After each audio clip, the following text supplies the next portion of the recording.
Hello everyone, welcome to my channel. आज की इस वीडियो में हम डिस्कस करेंगे एक केस के बारे में जिसका नाम है Mohammed Rafiq versus state of Madhya Pradesh. इस केस में ऑनरेबल सुप्रीम कोर्ट ने ये एक्सप्लेन किया है कि हम कैसे जान सकते हैं होमोसाइड जो है मर्डर है या फिर वो culpable homicide not amounting to murder है। इस केस में ऑनरेबल सुप्रीम कोर्ट ने कुछ ऐसे फैक्टर्स दिए हैं जिससे कोर्ट कंसिडर कर सकता है किसी भी केस को डिसाइड करने में। अगर ये क्वेश्चन उठता है कि होमोसाइड जो है मर्डर है जो पनिशेबल है अंडर सेक्शन 302 ऑफ आईपीसी या फिर वो कल्पेबल होमोसाइड है जो पनिशेबल है अंडर सेक्शन 304 ऑफ आईपीसी। इस चीज को जानने से पहले हम इस केस के फैक्ट्स के बारे में जान लेते हैं। 9/3/1992 में जबेरा पुलिस स्टेशन को एक इन्फॉर्मेशन रिसीव होती है कि ट्रक जो है वो फॉरेस्ट डिपार्टमेंट बैरियर को तोड़ चुका है और वो मोटरसाइकिल से टकरा चुका है। इस इंफॉर्मेशन को रिसीव करते ही पुलिस अलर्ट हो जाती है,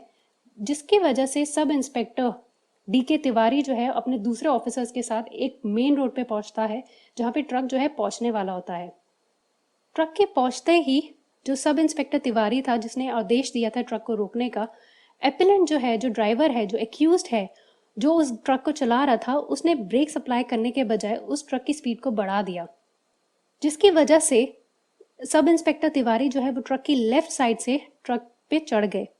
एपिलेंट एक्यूज ने सब इंस्पेक्टर तिवारी को धमकी दी कि वो उसको मार डालेगा और इमीडिएटली एपिलेंट ने सब इंस्पेक्टर तिवारी को धक्का दिया, जिसकी वजह से उनकी ट्रक के नीचे मौत हो गई। बाद में एपिलेंट एक्यूज जो है वो अरेस्ट हुआ और उसके ऊपर मर्डर का चार्ज लगा।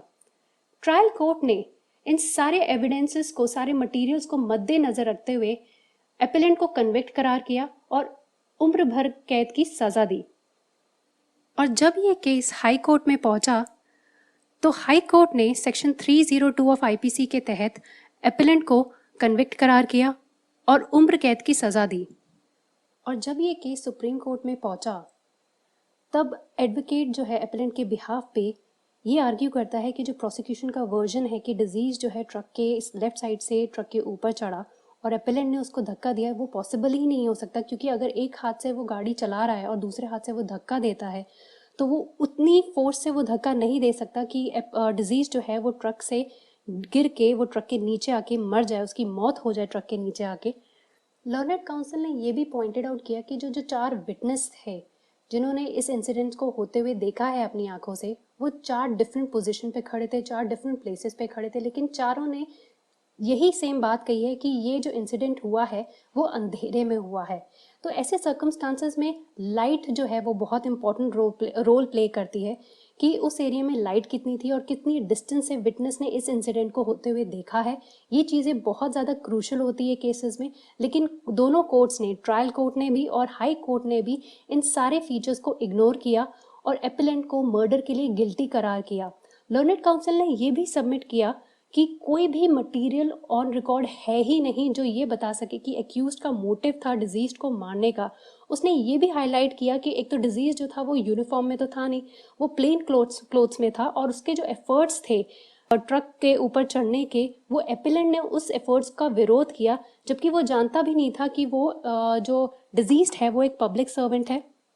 तो जो क्वेश्चन है कि ड्राइवर जो एपेलेंट जो एक्यूज्ड है उसकी इंटेंशन थी डिजीज को मारने की, वो क्वेश्चन यहाँ पे उठता ही नहीं है।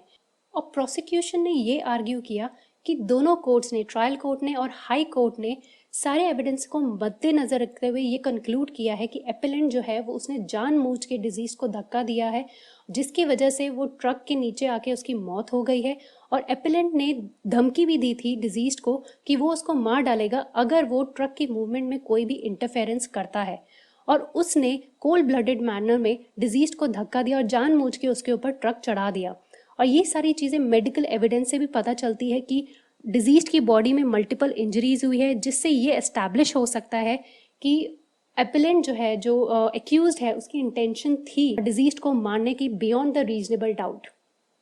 और जब ये केस सुप्रीम कोर्ट में पहुंचा तो सुप्रीम कोर्ट ने सारे रिकॉर्ड्स को, सारे एविडेंसेस जो trial court and high court में थे, जितने भी आर्ग्यूमेंट्स इस कोर्ट के सामने रखे गए हैं, उन सब चीज़ों को मद्देनज़र रखते हुए ये कंक्लूड किया कि कोई डाउट नहीं है कि इंसिडेंट जो है वो उसी तरीके से ही हुआ जिस तरीके से प्रोसिक्यूशन ने बताया है कि पुलिस स्टेशन में इंफॉर्मेशन रिसीव करी कि ट्रक जो है वो ट्रक ने एक फॉरेस्ट डिपार्टमेंट बैरियर को तोड़ा है और फिर वो एक मोटरसाइकिल इंसिडेंट में भी इन्वॉल्व है। फिर सब इंस्पेक्टर जो है वो दूसरे ऑफिसर्स के साथ एक रोड पे जाके अपने आप को पोजीशन करते हैं जहाँ पे ट्रक जो है वो पहुँचने वाला था, और सब इंस्पेक्टर जो है वो उस ट्रक को रोकने का आदेश देते हैं, लेकिन जो एपेलेंट है, जो ड्राइवर है ट्रक का, उसने उस ट्रक को रोकने से मना कर देता है और उल्टा वो सब इंस्पेक्टर तिवारी को वो धमकी देता है कि वो उसको मार देगा। और सब इंस्पेक्टर तिवारी जो है वो ट्रक के लेफ्ट साइड से चढ़ते हैं। यहाँ तक की चीज़ें सुप्रीम कोर्ट को सही लगी, लेकिन इसके बाद से जो प्रोसिक्यूशन का वर्जन है वो थोड़ा सा कॉन्ट्राडिक्टरी है, क्योंकि सब इंस्पेक्टर जो है वो ट्रक के लेफ्ट साइड से चढ़े थे, जिसका मतलब यह है कि एपेलेंट को अपने दोनों हाथों का यूज़ करना पड़ेगा उसको धक्का देने के लिए। और जब वो धक्का देता भी है तो एपेलेंट को ये थोड़ी ना पता है कि वो ट्रक के बाहर, ट्रक के दूर से गिरा है या ट्रक के नज़दीक आके गिरा है। तो अब इस केस में ये क्वेश्चन उठता है कि होमिसाइड एक मर्डर है जो पनिशेबल है अंडर सेक्शन 302 ऑफ आईपीसी, या फिर वो कल्पेबल होमिसाइड है जो पनिशेबल है अंडर सेक्शन 304 ऑफ आईपीसी। इस केस में कोर्ट ने ये कहा है जो टर्म लाइकली यूज होता है सेक्शन कल्पेबल होमिसाइड में,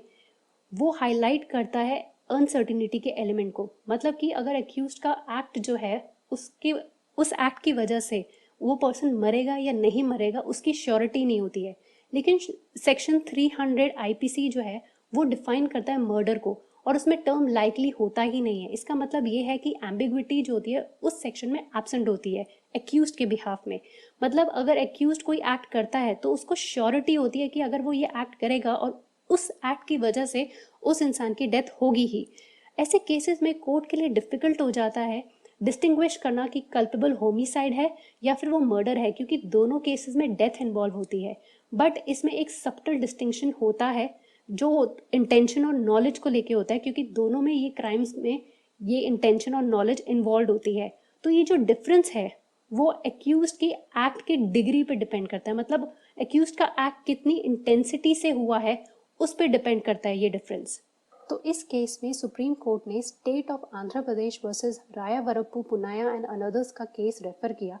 जिसमें दोनों प्रोविजंस के बीच का डिफरेंस क्या है वो बताया गया है। मतलब कि कल्पेबल होमिसाइड जो है वो जाति है और मर्डर जो है प्रजाति है। इसका मतलब ये है कि सारे मर्डर जो है वो कल्पेबल होमिसाइड हो सकते हैं, लेकिन कल्पेबल होमिसाइड जो है वो सारे मर्डर नहीं हो सकते हैं। जिसका मतलब ये है कि कल्पेबल होमिसाइड जो है उसके अंदर जो स्पेशल कैरेक्टरिस्टिक्स जो है मर्डर के वो नहीं होते हैं, तभी वो culpable homicide not amounting to murder कहलाया जाता है। आईपीसी ने 3 डिग्री रिकॉग्नाइज करी है कल्पेबल होमिसाइड की। पहला है culpable homicide of first degree, जो डिफाइन करा जाता है अंडर सेक्शन 300 मर्डर के तौर पे। दूसरा है culpable homicide of second degree, जो पनिशेबल है अंडर सेक्शन 304 के फर्स्ट पार्ट में। और तीसरा है culpable homicide of third degree, जो सबसे lowest type of culpable homicide होता है और वो पनिशेबल है अंडर सेक्शन 304 के सेकेंड पार्ट में। तो कोर्ट ने इस केस में ये कहा है कि जो सबसे सेफेस्ट वे है अप्रोच करने का, इन प्रोविजंस को इंटरप्रेट करने का, अप्लाई करने का, वो ये है कि इनके कीवर्ड्स पे फोकस करा जाए जो सेक्शन 299 और 300 में है। अगर इनके कीवर्ड्स को फोकस किया जाएगा तभी कोर्ट जो है वो इंटरप्रेट और अप्लाई कर सकती है इन प्रोविजन को सबसे सेफेस्ट वे में। इस केस में ऑनरेबल सुप्रीम कोर्ट ने कुछ ऐसे फैक्टर्स बताए हैं जो कोर्ट्स कंसिडर कर सकते हैं अगर ये क्वेश्चन उठता है कि होमिसाइड जो है वो मर्डर है या फिर culpable homicide not amounting to murder है। एपेलेंट की इंटेंशन थी डिजीज को मारने की या नहीं थी, वो सारे सर्कमस्टांसेस को कंबाइन करके भी पता लगाया जा सकता है, जैसे कौन सा वेपन यूज़ करा गया है और एक्यूज वो वेपन साथ में लेके आया था या फिर उसने उसी स्पॉट से उठाया था, एक्यूज ने बॉडी के वाइटल पार्ट पे ब्लो करा है या नहीं करा है, कितनी फोर्स से उसने डिजीज की बॉडी को इंजर किया है, और उसके एक्ट जो है वो किसी क्वेरल की वजह से या फिर फाइट की वजह से उसने वो एक्ट किया है। ये जो इंसिडेंट है वो बाय चांस हुआ है या फिर वो प्री प्लान था, या फिर एक्यूज्ड की कोई पहले से दुश्मनी थी डिजीज के साथ, या फिर डिजीज जो था वो एक स्ट्रेंजर था, या फिर ये सडन प्रोवोकेशन की वजह से हुआ है, या फिर वो हीट ऑफ पैशन में हुआ है, या फिर एक्यूज्ड जो है उसने एक्ट किया है बहुत ही क्रूअल और अनयूजुअल मैनर में। क्या एक्यूज ने एक बार वार किया है या बार बार वार किया है। तो ये सारे सर्कमस्टांसेस को ध्यान में रखते हुए कोर्ट ये डिसाइड कर सकता है कि एक्यूज या एपेलेंट की इंटेंशन थी डिजीज को मारने की या नहीं थी। अब इस केस में क्वेश्चन ये उठता है कि एपेलेंट की इंटेंशन थी सब इंस्पेक्टर को मारने की या नहीं थी। तो ऑनरेबल सुप्रीम कोर्ट ने ये कहा है कि एपेलेंट पहले से ही जानता था कि सब इंस्पेक्टर जो है वो ट्रक से गिर चुका है, लेकिन एपेलेंट और एक्यूज्ड को ये नहीं पता था कि वो कौन से डायरेक्शन में गिरा है, क्या वो ट्रक से दूर जाके गिरा है या वो ट्रक के पास आके गिरा है। बट इससे ये नहीं प्रूव होता कि एपेलेंट की डेलिबरेट इंटेंशन थी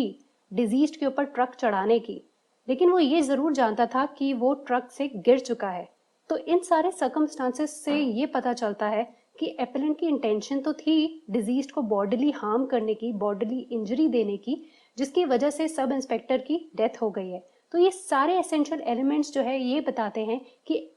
एपेलेंट जो है, जो अक्यूज्ड है, उसका पहले से ही कोई दुश्मनी थी नहीं सब इंस्पेक्टर के साथ, डिजीज के साथ उसकी कोई लड़ाई नहीं थी, कोई दुश्मनी नहीं थी। तो इस केस में लैक ऑफ मोटिव है, मतलब ये कि जो एपेलेंट का एक्ट है जिसकी वजह से सब इंस्पेक्टर की डेथ हुई है वो प्री प्लान नहीं थी। इस केस में ऑनरेबल सुप्रीम कोर्ट ने सेक्शन 304 ऑफ आईपीसी के फर्स्ट पार्ट के तहत एपेलेंट को कन्विक्ट किया और उम्र कैद की सजा की बजाय 10 साल की सजा दी गई। तो फ्रेंड्स, आज की मैं इस वीडियो को यहीं ख़त्म करती हूँ। अगली बार फिर मिलूंगी एक नई वीडियो के साथ। तब तक के लिए बाय बाय।